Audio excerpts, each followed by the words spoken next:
Welcome to the old-fashioned radio Storytime. On our channel, Whispers in the Dark Tales. Thank you for tuning in. This story is called The Judged. Our stories are with a black screen so you can enhance the atmosphere and immerse yourself in the storytelling experience, allowing them to focus solely on the narrative without any distracting visuals. Closed caption is available too if you want to see the words. Now let's begin. 3, 2, 1. In the heart of a remote, historical, Eerie town, nestled among the thick woods and foggy marshes deep in the south at the turn of the century, there lived an elderly woman named Agnes. Agnes lived in solitude and humble surroundings. She was known for her eccentricities and her mysterious way of life. She was the only left descendant of the old gypsies that once populated the town. She spent her days collecting rare herbs and curiosities from the woods, all while carrying an air of mystique that sent shivers down the spines of those who crossed her path. The townspeople knew her for her magic and what some called sorcery. She once healed a small boy that was dying with infection and a high fever, which left him in a coma. This is their story.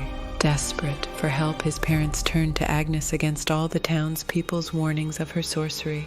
When Agnes arrived at the small cottage to see the boy, she carried a small dark leather pouch. Its contents included a small stone bowl, a handful of small pebbles, fragments of deer antlers wrapped in a black cloth, an assortment of herbs, a single feather, salt, a small candle, and a single chicken's foot. Agnes asked the parents if they were ready to start. They nodded in silence, not knowing what to expect. Agnes then asked the parents to leave the room as she started her sacred ritual. She sat on the floor and put a circle of salt around her. In the small bowl, she lit herbs on fire, then gently blew on them and let them smolder. The smoke from the herbs gently wafted in the air around her. She fanned the air with the feather and sat in solace, as if to be praying. After some time had passed, she lit the candle and then started whispering into the air. She gently tossed the stones onto the floor inside the circle and sat gazing at them. She slowly turned to the parents, giving a slight nod. She continued her ritual until she was done. When she was done, she wrapped the chicken's foot in the black cloth and stood up. She made her way to the fireplace, which burned with a warm glow, and threw it into the fire burning in the hearth. As the woman collected her belongings and began to leave, the parents stood in fear as they did not understand what had just happened.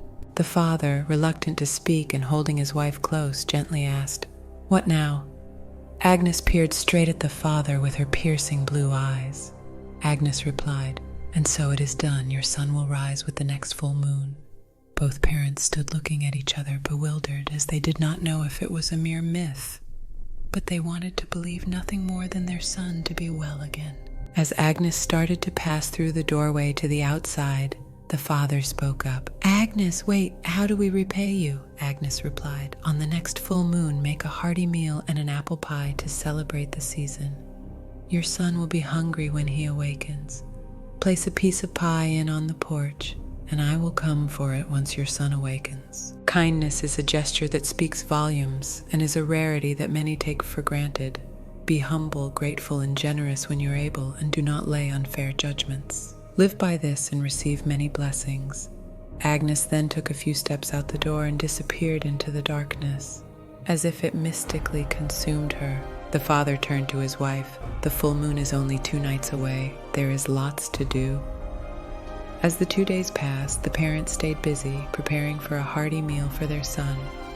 The father went hunting, and the mother prepared the home, washed, cleaned the cottage, and gathered goods. The father returned late that evening at dusk, dragging behind him a large deer.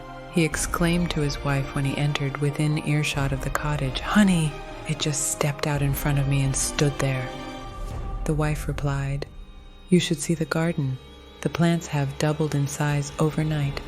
As they shared their excitement, the father cleaned and dressed the deer as if for a special holiday. As to them it was, they both stayed diligently busy until everything was ready for this meal. All the freshest and best ingredients. In the late afternoon, on the night of the full moon, the parents prepared the meal, even placing good linens on the table and meticulous precision to the table settings. Even a creamer pitcher of fresh fall flowers expressing all the colors of autumn, sat on the table, paying tribute to the changing season and blessings. When everything was done and the meal and settings were ready, both parents anxiously waited in anticipation for something to happen, some kind of a sign, the father tapping his fingers on the table, staring into the fire. The minutes slowly passed, and it seemed like years. They both paced the floors, and still there was no sign of their son awakening. As the parents started to lose hope, the clock struck 11 p.m. The mother said, "Are we fools for believing in such things?" As she began to doubt Agnes, the father replied, "No, you must believe it. Don't give in to doubt." The mother jumped up in tears as she looked at her son, who still lay lifeless in the bed. The mother started to cry and buried her face in her husband's chest. The father stood there holding her as tears swelled in his eyes too. He whispered in his wife's ear, "Have faith." Just then, as the clock struck 11:11 p.m., the fire suddenly swelled unexplainably, and the light that filled the cottage was enhanced, catching the parents' attention. As they quickly looked around the cottage, they noticed that the moon's light had gently crept through the boy's window and were directly landing on the boy, lighting up his pale face. The boy's fingers started to twitch. Could it be? The boy's face started to show color as the paleness drained from his cheeks. After a few moments, the boy slowly opened his eyes, and he saw his parents standing there. The boy said, "Hello." The parents dove, hugging and holding him, inspecting him frantically. The boy asked quietly, "Why did you let me sleep so long? I'm starving." The parents, overwhelmed with joy, could only smile. The son said, "What's wrong?" The mother wiped the tears from her face and replied, "Nothing, nothing at all." The father quickly said, "Come, let's talk and eat. We have prepared you your favorite meal: venison stew, homemade bread, hand-churned butter, and apple pie." The boy's eyes lit up, and he was on his feet in no time. The boy saw the table and all the fancy settings, and his eyes widened in awe. As the three anxiously sat at the table, all smiling with contentment, and ate their meal together, talking about things that had happened since the boy fell ill last spring. How they had a new milking calf and new chickens.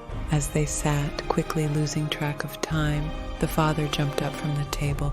"Oh, we forgot the pie for Agnes." The mother said, "Oh yes, you're right."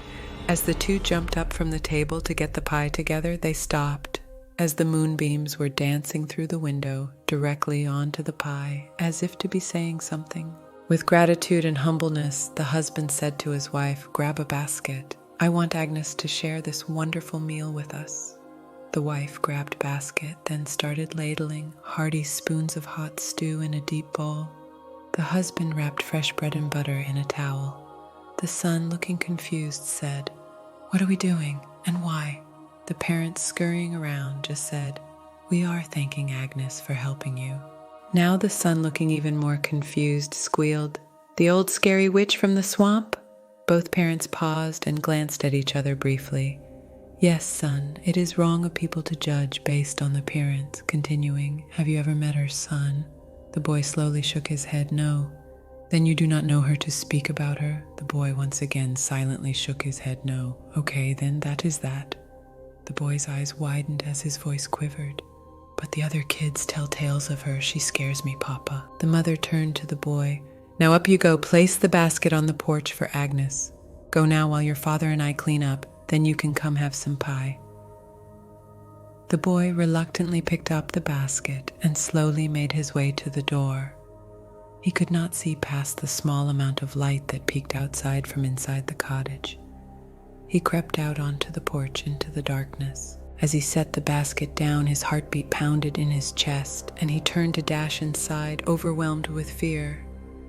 Out of the darkness, where the shadows of the trees danced from the breeze, stepped out Agnes. The boy yelled in fear. His parents standing right there, the boy ran smack into them.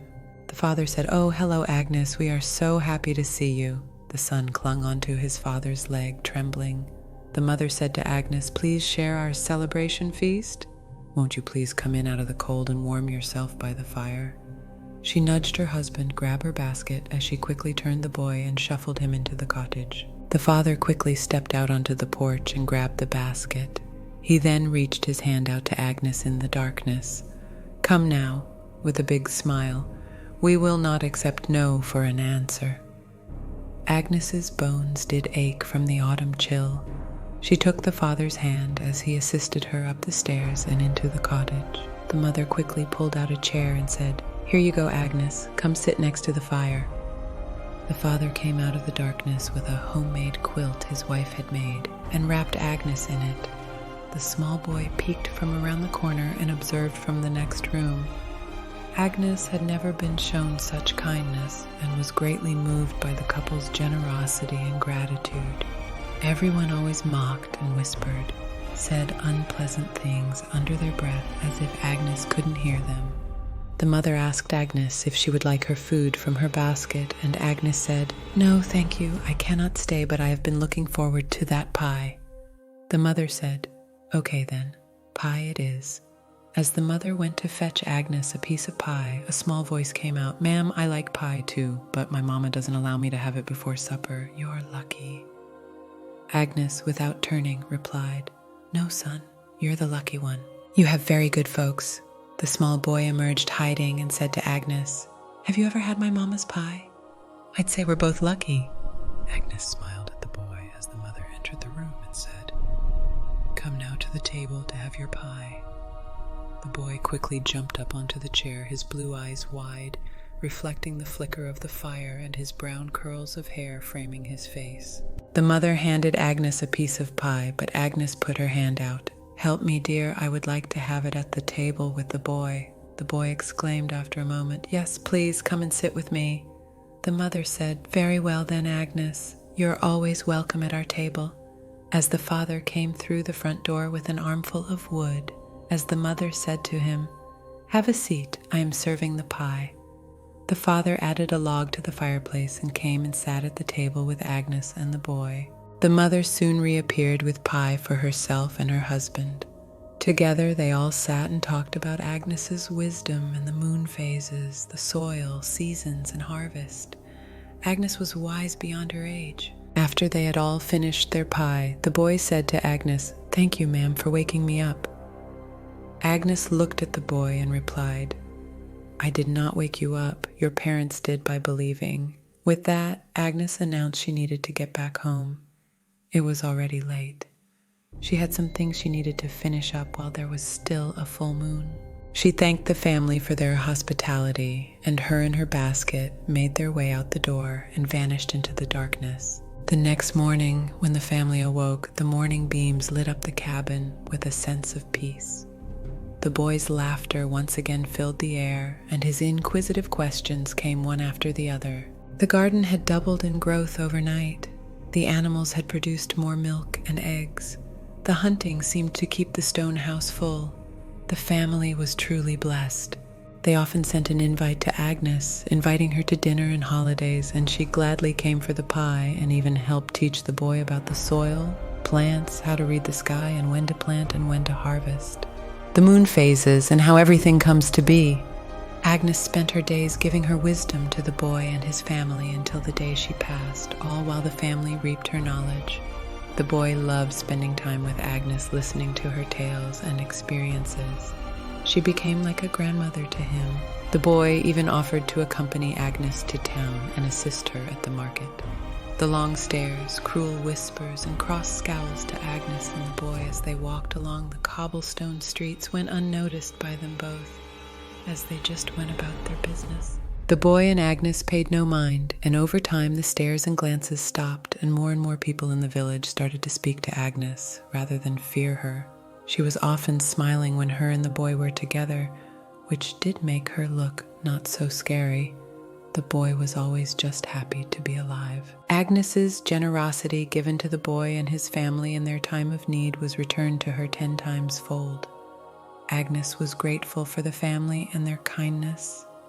The values and lessons they all learned goes without saying. After Agnes's passing, a lone raven often came and made itself known before flying back into the forest. The family believed it was Agnes checking on them from the beyond.